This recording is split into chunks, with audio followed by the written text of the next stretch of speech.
Gabby Logan has told how she was haunted for years by a chilling fear her son would die as a teenager. The BBC favourite, set to host the Qatar World Cup with Gary Lineker, was convinced Ruben would never reach 16 because her brother Daniel, a budding footballer, had collapsed and died at 15.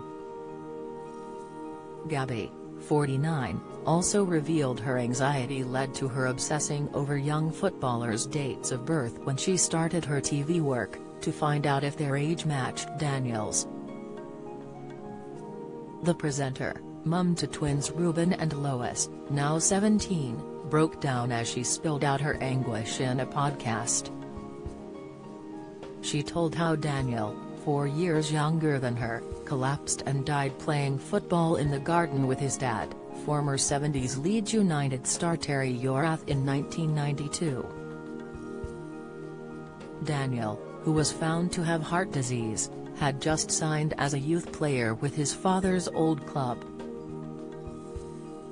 When my son was nearly 16, a few days from Daniel's birthday, I realized that I'd been worried about him not being 16 because Daniel never got there, she told podcast host Stephen Bartlett. So I did have a fear I was going to repeat history. Even a few years afterwards I could find myself sobbing. When I started working in football I used to be obsessed with dates of players' births because they would be Daniel's age. And I knew he might be playing in that match. You wonder, what kind of player would he have been? I wonder if he'd have had a girlfriend by now, or met somebody he wanted to marry, or now I wonder if he'd have children. It took a therapist to help her to stop going through life fearing a tragedy was imminent. Gabby said, "There was a part of me that thought now terrible things can happen at any time.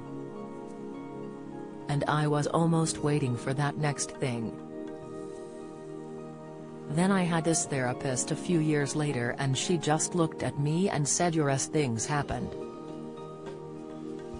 That was such a powerful thing to say because although another thing can happen, of course, it stopped me. It kind of really stopped me in my tracks and I thought I've got to stop believing something else is coming down the tracks that I'm going to have to deal with. It wasn't me thinking I'm not going to cross the road because a car's going to come. It wasn't about taking risks, it was just a self-defense mechanism getting ready for it. Gabby said her grief over losing Daniel led her into a string of bad relationships that she accepted because she didn't want to commit to someone. At the time I was single and I was definitely not attracting the right people into my life, she told the Diary of a CEO podcast. And I was not going out with people who were enhancing me as a person. Because why would I want to have any long-term commitment with anybody who'd treat me well or be nice to me because I wasn't going to commit to something, so I may as well be with somebody who wasn't that nice to me, who didn't make me feel good about myself. She said there was no formula for handling grief, but added, "I think counseling and talking to people is really helpful."